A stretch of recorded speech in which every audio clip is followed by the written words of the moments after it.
cancelled. What? It's cancelled.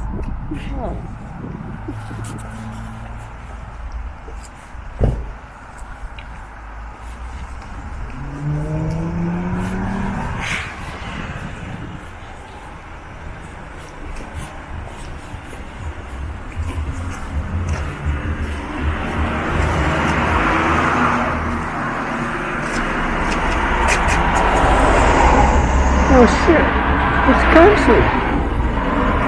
Oh.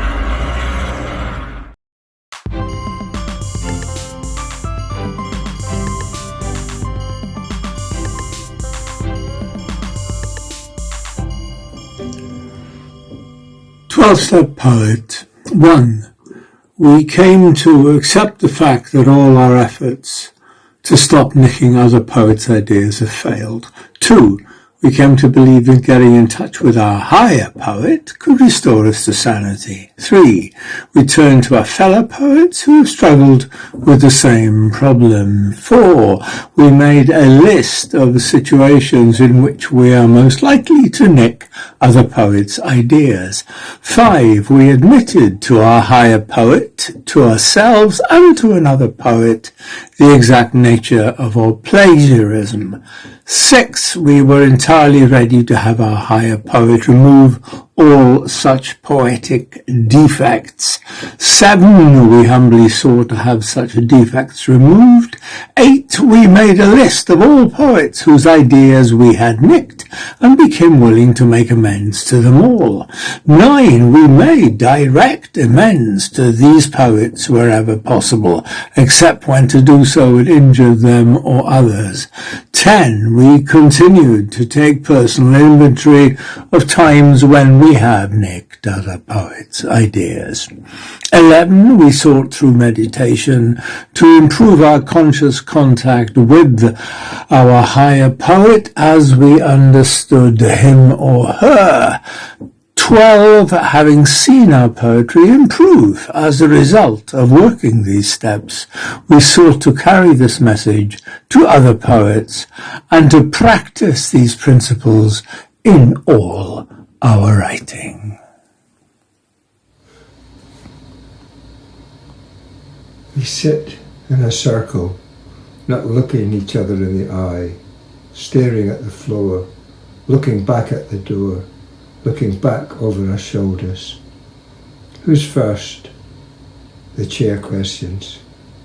We all shuffle, nervous. Who's first? Again, the question. Nobody wants to speak. Nobody wants. I'll go first. I don't mind. The others look at me, relief on their faces. Some strangers here, they have that first time look, holding on to the first time book. Others familiar, well known, but still unwilling to lead. Not wanting yet to open the pages and read, or recall from memory painful words. It could be worse. We've heard the score. I know the score. We know the score. Even the fresh ones through the door know the score. They've heard and told the rules. Still, they look at me, waiting. The chair looks at me, waiting. I take a breath. Straighten up. Hi, my name is Finn. He, him. And I'm a poet. For years, decades even, I was clean. Barely a rhyme could be seen, but then I was led astray. Ange was her name, invited me, cajoled me even. In a bar it was, and you know what it's like. Just one, she said, just one. Then another, and before you know it, I was doing haikus. The pandemic didn't help. I mean, what else was there to do? What else can I say? April to May, one a day. Now, I can't stop. I'm sorry. I can't. Hiya, I'm Cathy. I'm a poet. or a storyteller or Christ. Listen, I just put the words down. You can call it what you like. It always starts with heaviness, this debilitating weight, and if I can't find the words for it, I end up in a state, but with every word I feel lighter, with every syllable I breathe. As the language builds in layers, that pain begins to ease. But I need to find a way to stop the tears that soak the page as I unravel all the hurts that catalogue each age. So yes, I guess I'm here for help. Can I be helped? God knows. But I just need to find a way to stop gurning through my poems.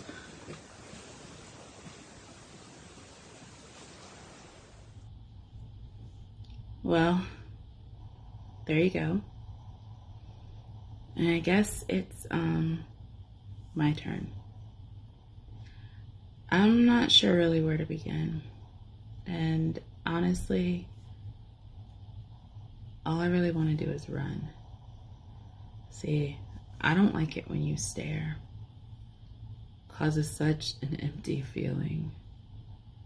And it makes me wonder if anyone is actually there. I know that you want Special K, but I don't know quite how to pull her out today. Take a breath.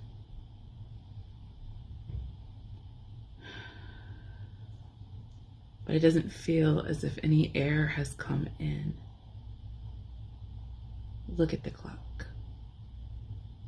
How much time has been taken up by the chatter of my thoughts, and how many more minutes can I let there be silence where I am supposed to speak?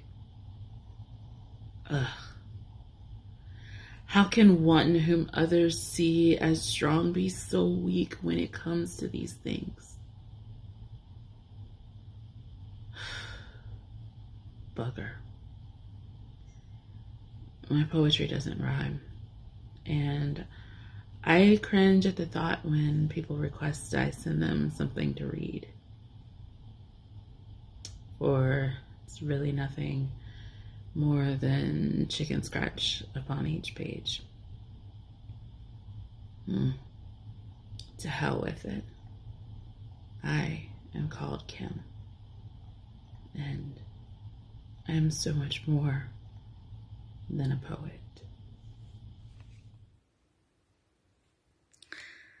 I've been writing poetry for a while. I've waited all my life for this chance. Even my therapist says it makes me smile. It makes me sing, and it makes me dance. But everyone else seems bigger and stronger, whilst I'm trying to be bold and free. When I began, my poems were longer, but now I keep them short and pithy.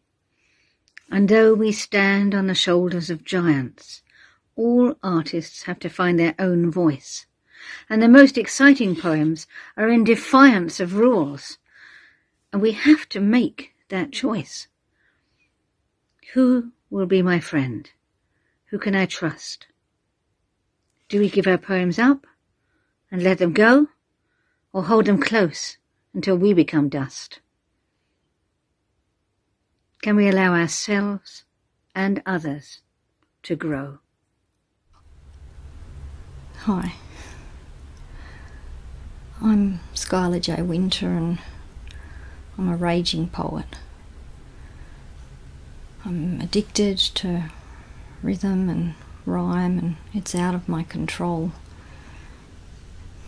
I'm grateful for this space where I can purge and cleanse my soul, a space where words that rhyme or don't are celebrated and condoned. I don't know where I'd be or what state my brain would be in if it wasn't for 2020 forcing the creation of online Zooming. General brain fuck-uppery is always on the cards for me, but it's been easier to deal with alongside my poetry family. So thank you for your friendship and your support and all the spaces you've created to air our successes and our disgraces. Thank you for being vulnerable and for reinforcing I'm not alone, and for all the laughs and all the tears, and for giving my words a home. No matter what this year brings, it's a relief and joy to know that my crazy and my fucked up now has a place to go.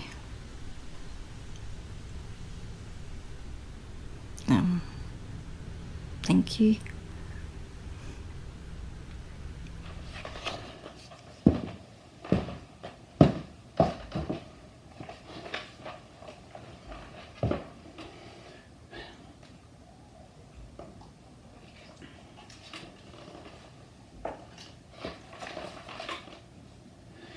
I'd say my name is Noah, and I'm a poet, but really, I don't know if that type of identification is really necessary. I wasn't given a card or an ID, and most of my life is dealing and surviving, and sometimes putting on music and putting words to paper. Can anyone sum themselves and their lives into one word? Perhaps. Poet is a four-lettered word, after all. I look around this room and I can see most heads buried in styrofoam cups of coffee. Am I trying to impress? No, not really. But sometimes I can feel torment in my veins vying for exit onto paper. Plug my brain into the socket and see what's written. But those other times, when all I can hear from my head is silent nothing. You can hear the ocean roar, I say, and paper looks back blank, sometimes for years at a time, and suddenly it's all there again. No, I don't understand. Put on some Coltrane or Hendrix and call me in the morning. I'll stand in front of a room and turn myself inside out, and I hate with Zoom where I then check the chat if anyone was listening, while spilling my being into the interconnected wired cables that connect our minds. I miss the live sounds, but I'm so very grateful for global connections. And I've seen it all stolen. Artistic projects I built for over a decade. I was the toast of the town, but sometimes I wonder if I'm yesterday. My sandcastle fortifications washed away, leaving nothing but etchings of pride. I don't know what I want. I want to hear the greatest poet of all time run me over, and leave me gasping for breath, wishing I could keep reliving that moment the tired tracks of their artistic wizardry ripped my being into two. And I want people to hear the inside of my heart, right into the very being of my soul. Can you hear that scream? It's love and it's hate and it's mirth and it's tears and it's just throw your fucking head back and laugh. It's everything I have. God damn it. And that's life. My name is Noah. You can call me whatever you like.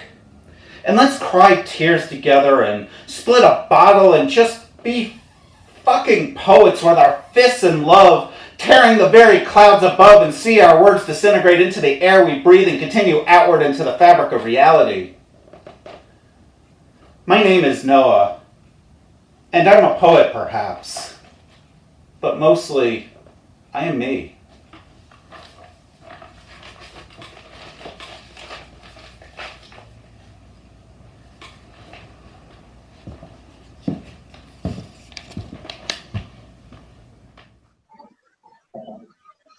I'm a rhymeaholic.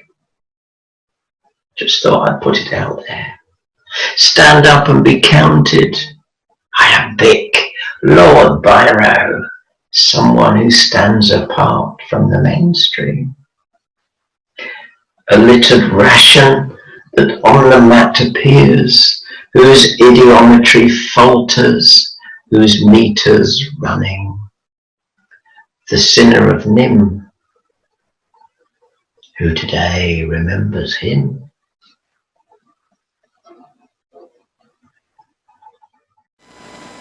I'm Franchesa, and I'm a poet, in case you didn't know it. Well, I have a confession. I can't stop writing. No. So many log lines. So much pressure. But yet, sometimes I don't even have a piece of paper or a pen. I'm just writing and writing and writing until no end. Thank you. I gotta go now. I got some ideas. I'm Jackie. I feel I'm tossing and turning in this imaginary kingdom. The cries break the doors down and stitch them back up again. And I'm flailing here against the breeze, and the sea's got a hand around my throat and is catching at my ragged sleeves, dragging me backwards.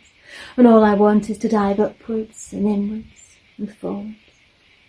My head's barely above the fucking water, and each time I open my eyes I face another fucking breaker.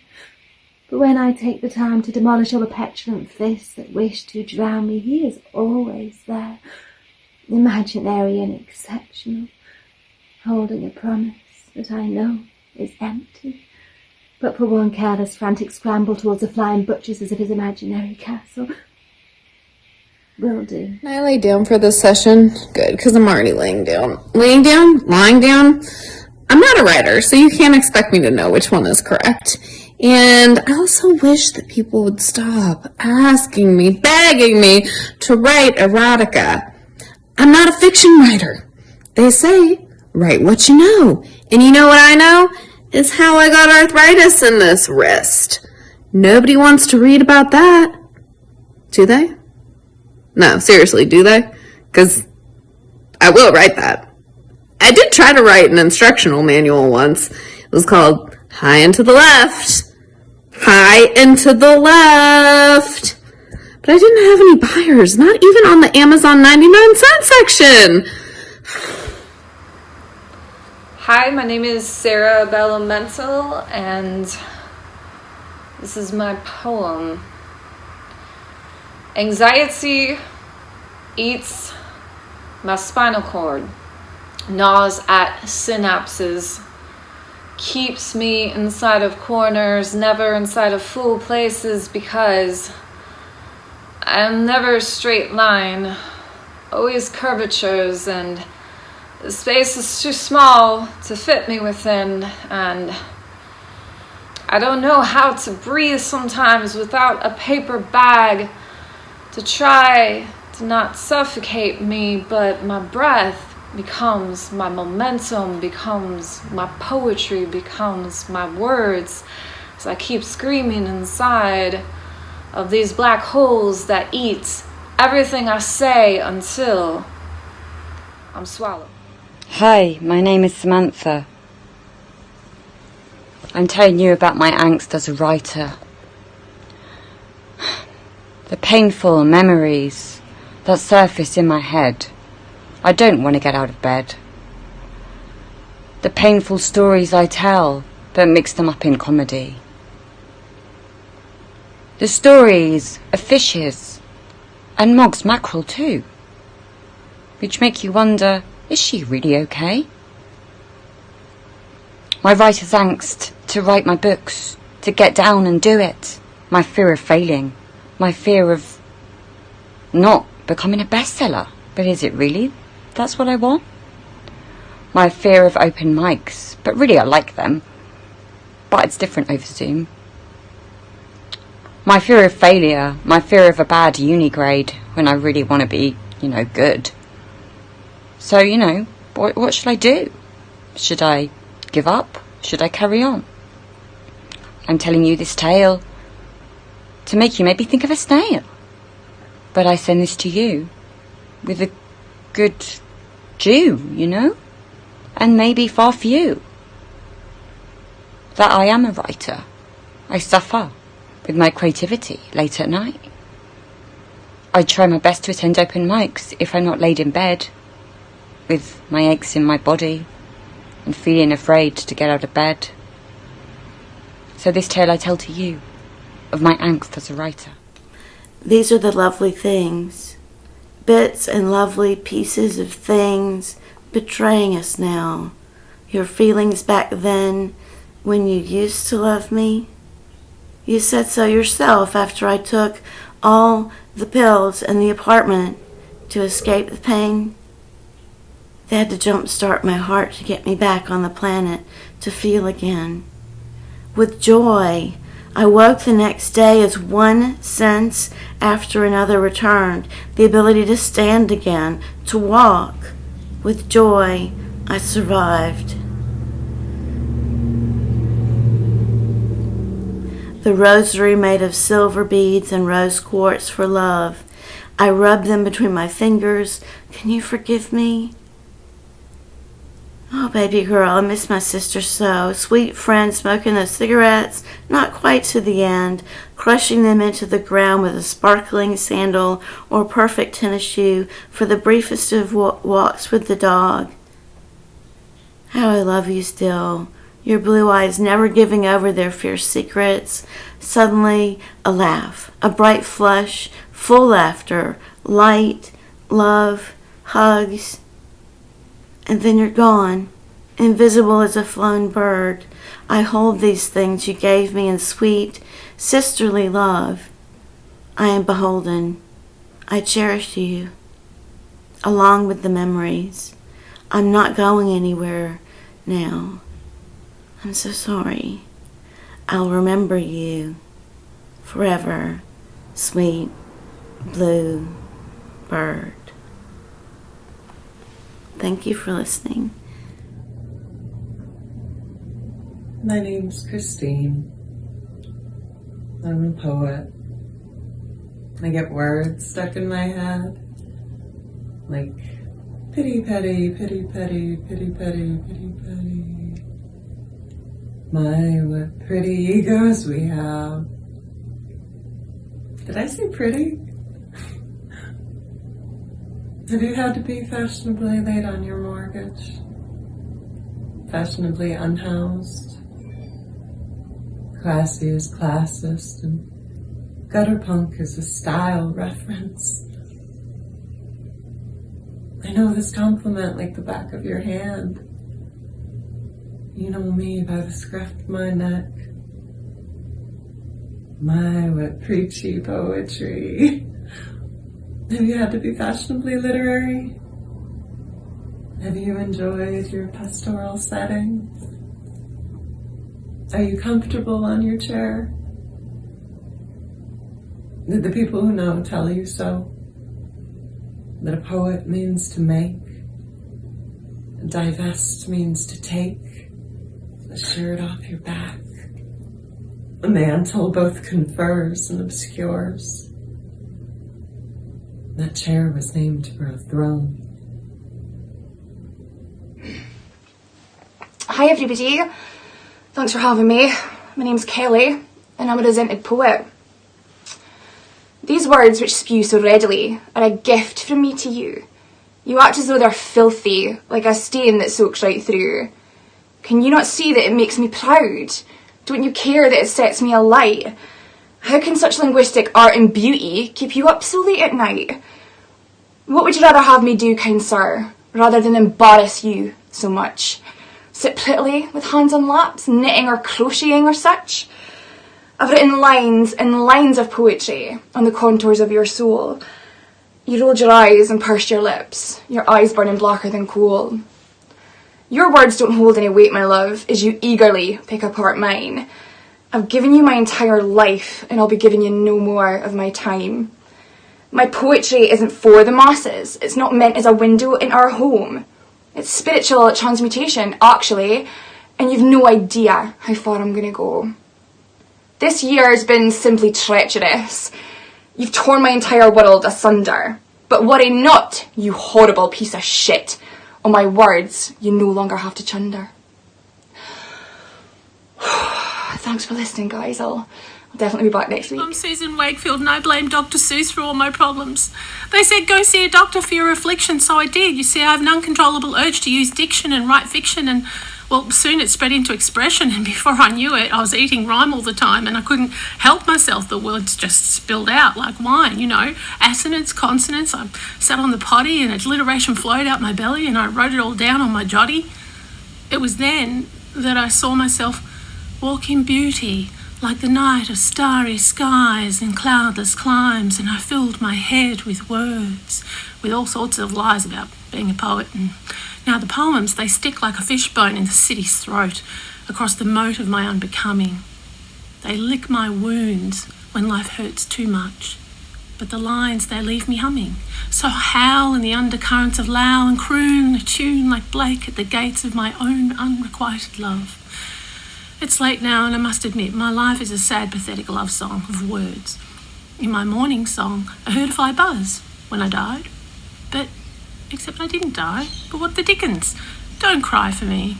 Love set me going like a fat gold watch. And then I was back in my kitchen, filling the pot and feeling sick again. Cow heavy, floral, fighting off the insurmountable urge to pick up my pen, which sat next to a bunch of laurel. I was about to write an octet when a sestet popped in, and Dr. Seuss said, "Stop, go drink some gin, put 3 apples up on top, eat green eggs and ham, do not stop, and try with all your might to fight off all the words I know you want to write." And he was right. So soon I forgot all the rot, the whisperings of the bard, and my desire to be a Goliath. But my need to speak for the trees soon came back, and like a beggar on his knees, I begged to Dr. Seuss, please make it stop.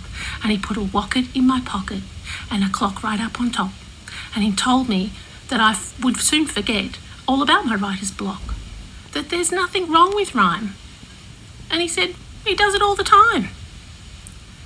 Just make sure to take it slow, and oh, the places you will go. Hello, my name is Abbey Olivier, and I'm totally out of control. It all started with a comma. A comma in a Wordsworth poem about a lassie called Lucy in her coffin, and oh, the difference to poor William. And all at once I understood what a decade's schooling couldn't get through to me about the importance, the power of punctuation. All at once I understood that that comma was as a stake through the poet's shattered heart. You could say it was a gateway comma. For after that, I started trying more and more poems, always chasing that first rush of understanding. How much can be so starkly said in such few words? I started writing in secret, stashing half stanzas in the toilet cistern, my mattress stuffed with a frontin' over sentimental guff as poor Wordsworth spun in his grave. But that rush never returned, and I gave up. I ignored that faint chapping in my heart, that craving to write everything down in a rhythmically rhyming and metered fashion. Even managed to quit reading my shopping lists and scansion for a while. I was recovered. I really was.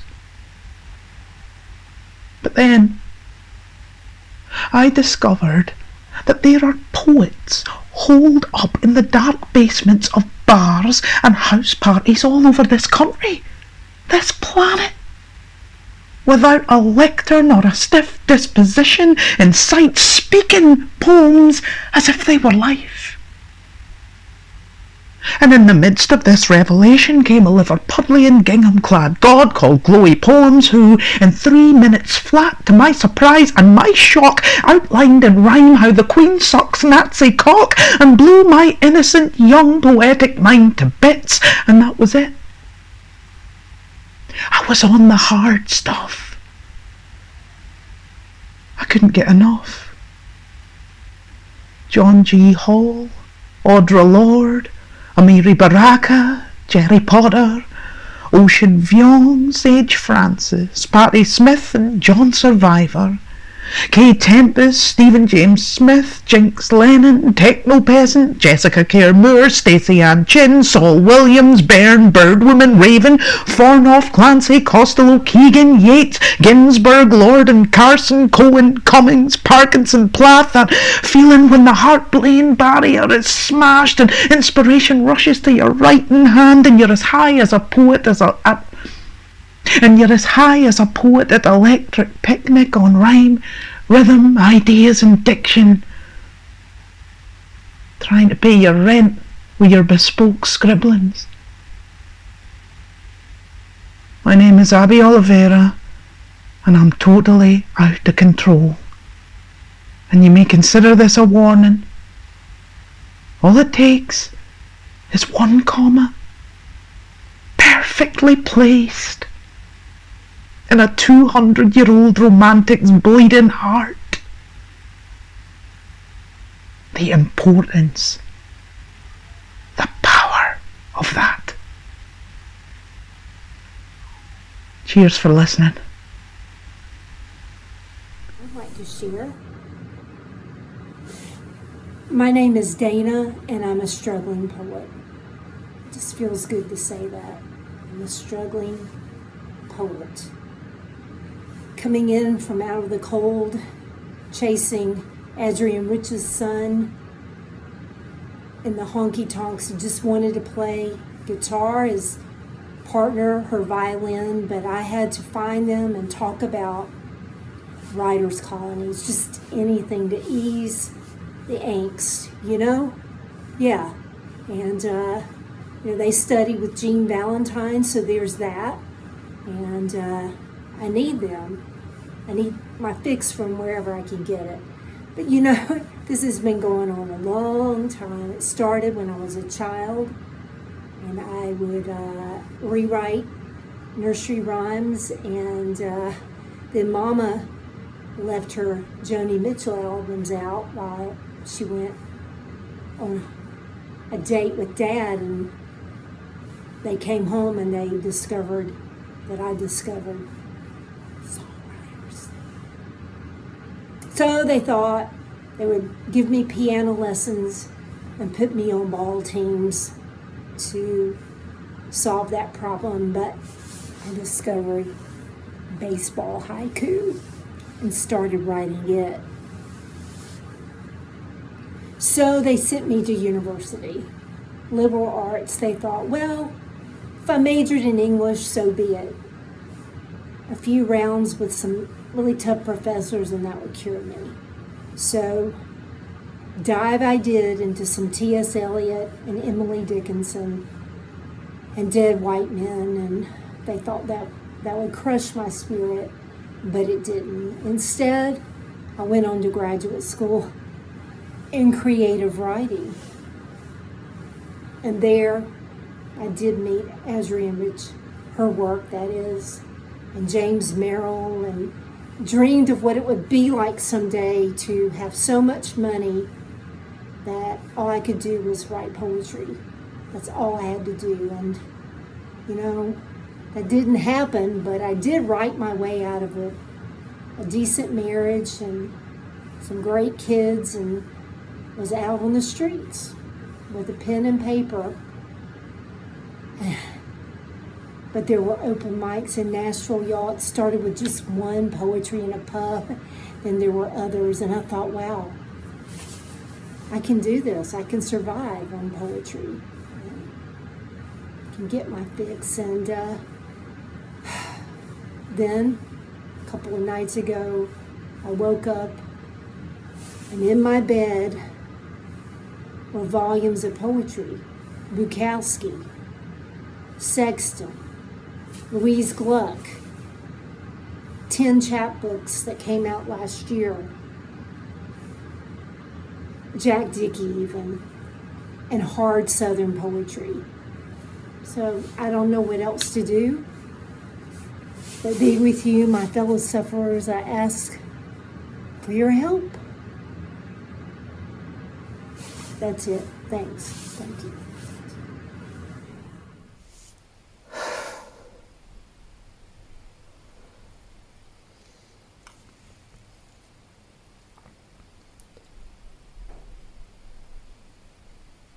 I blame my father, the published poet from several decades ago. But it's always in me, this bug, this drug, this constant flood of prose that forces me to take another glug. We always want someone to blame, even as the words continue to spill out of me. Who are you? Where do these relentless ideas come from? Flowing as a tap that's lost its valve. Just when it eases the eye of the storm, another rush comes. Idea, idea, idea. Create, create, create. Push, push, push. Stop. No, this is too much. I can't get it out quick enough. Please, go gently on my mind. Don't hog me, clog me, bog me down. I want to share it all. Just give me a chance. Just give me a chance to get some of this out. Opportunity comes, but the fear is there. Irrational, self-judging, all those musings still fucking cached up inside. Clogging, clogging, clogging, but I buckle and cancel. The fear has won. Opportunity comes, but the fear is still there. Fuck you, fear. I silently curdle from within my gut. You won't win this time. I have to get this out. Brain, give me 10 minutes to make more room. I sweat. The anxiety grows. The first show nears. I promised myself I went back out, not this time. I'm a mess. A simple task, sipping some water, becomes an alien action. Where does this confidence, bashing intensity come from? Come on, you need this. Pull it together. Soldier on. 1 minute to go. Audience settled. They've seen one or two, but who really gives a fuck about you? I fettle and thumb my pages, my words to be heard, to be misheard for the first time. Prepare to walk on. Ready for your cue, your stimulus. I'm fucking shaking so much inside. Maybe outside too. I swear they can all hear my bones rattling as I begin to walk to the mic. Ladies and gents, Kev, Bamboo. For all the world in 3 minutes, I feel every single eye on me. I miss words, pronounce them wrong, can't even say them in the normal way that I do. Breathe. I fuck up, but I carry on. Not today, fear. Not today, anxiety. Not today, clogged up head. It's not the best. I'm my own worst critic. I'm my own worst critic. Almost scoring myself during every line of delivery. I get through it. I get my rhythm, my momentum, and my delivery back, and we're done. Elation and exhilaration, apprehension lifted. Wow, that was fucking great. It's out there, not stuck in here finally. Let's go again. The bug I blame my father for, the published poet from several decades ago. The bug is still there. The drug is still there. This flood of prose that forces me to take another glug is still there. It is within me, this creative addiction. This that brings me a mixture of emotions. But meanwhile, my brain lines up the next 53,281 ideas. Hello, my name is Sid Ozalid. I am an award-winning poet, and I have been writing and performing poetry for 7 separate decades. Not the whole decade, because I'm not that old, but I will be soon. I like being silly. Last night I drew a smiley face on the end of my willy. This morning I woke up, it was lumpy and grumpy, a bit like me, all wrinkly and stinkly.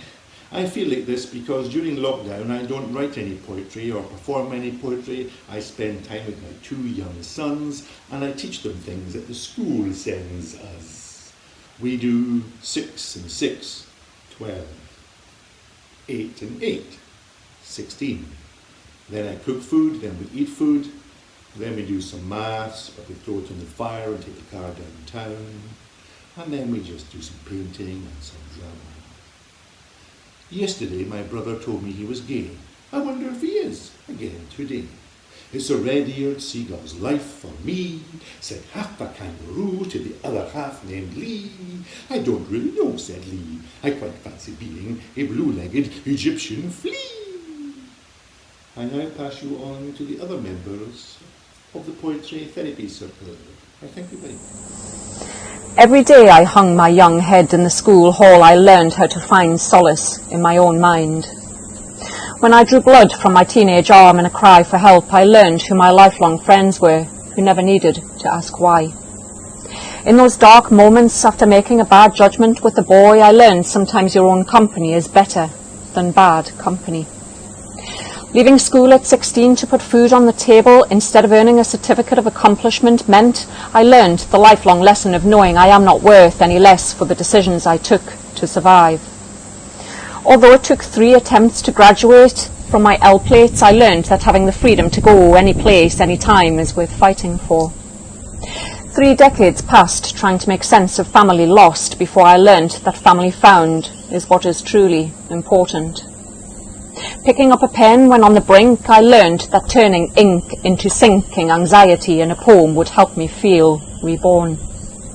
After finding no love in my home city and crossing the county line to strange lands, I learned the love you carry within yourself is essential hand luggage while traveling. My name is Joan Hall, and I'm a collage artist and a poet. I never knew I could love a fish so much. God, I must be lonely. But this fish really knows me, and he's beautiful too. I know just what kind of a guy he'd be. A fighter, a killer, an iridescent weaver of dreams, circling round my heart or someone else's.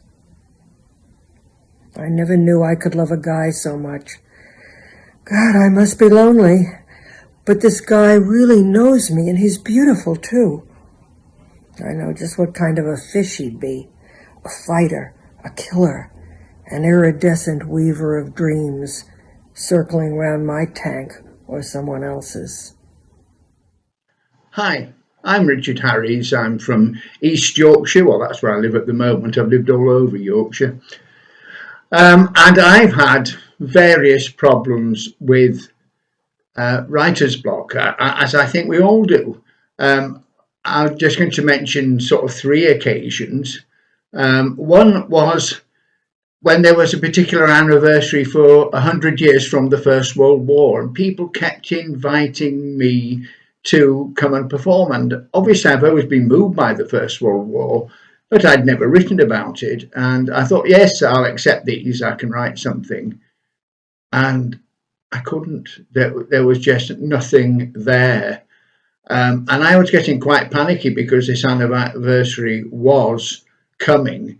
And then one Saturday afternoon, I sat at the computer and started writing a poem, and it was like the seal had burst, and poems were flooding out, and obviously they all needed editing, but I'd been gestating them in my head, and eventually it got so that I had to say, oh, please stop writing about World War I. I know it's the most tragic, awful thing that's so moving, and I write when I'm moved.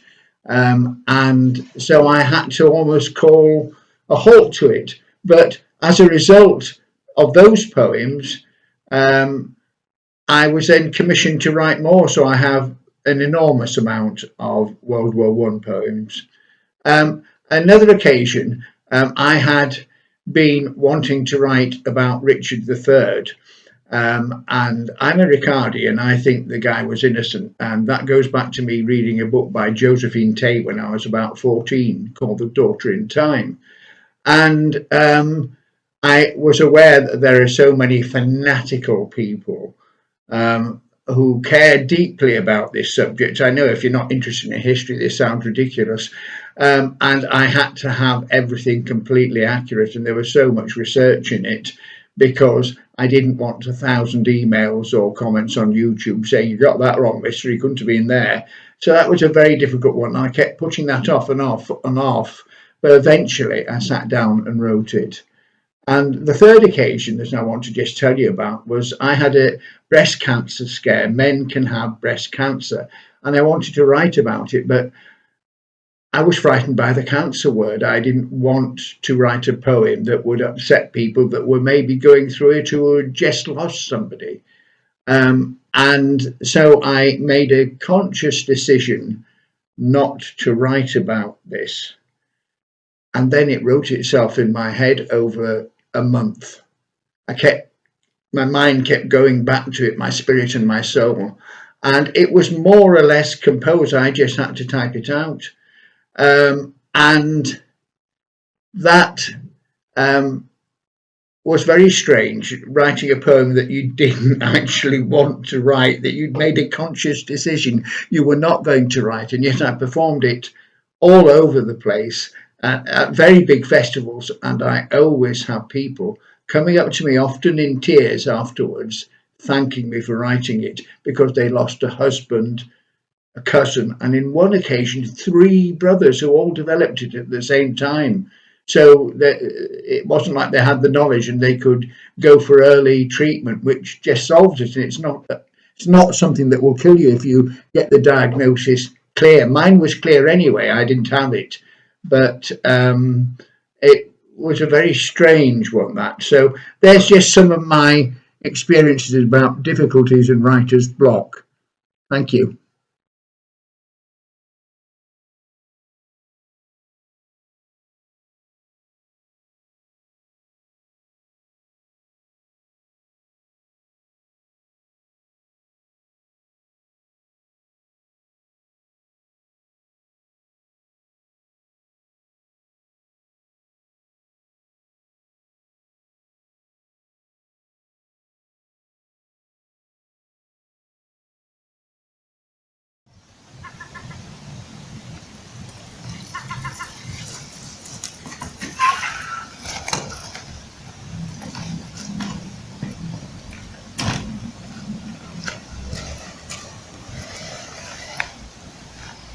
My name's Caroline Burrows. I write under the name Caroline in Verse Cycle, and I'm struggling with obsessive compulsive poetry disorder. Before I ever studied poetry, my brain played a song on repetition, which when cycling I'd hear relentlessly. The Going Gets Tough by Billy Ocean. Then I did English Lit for my degree and naively thought Aussie meant Osborne. But there are works much more insidious.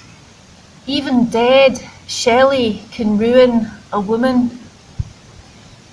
So what? It was written by a romantic. Who'd want the earworm Ozymandias?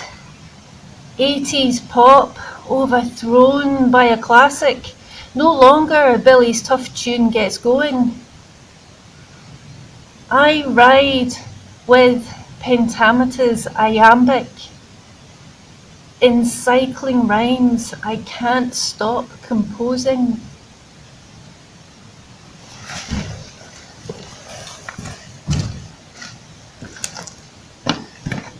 Two vast and complex legs of stone.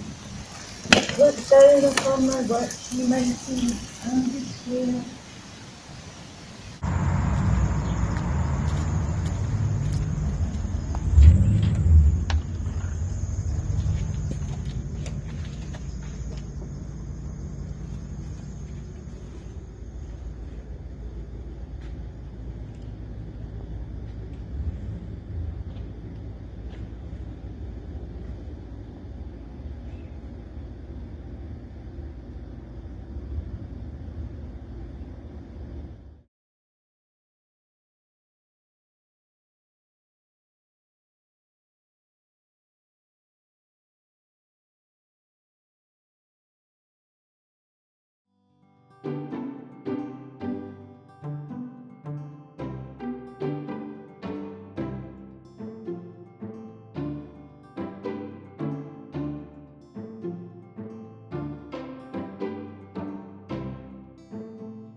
you.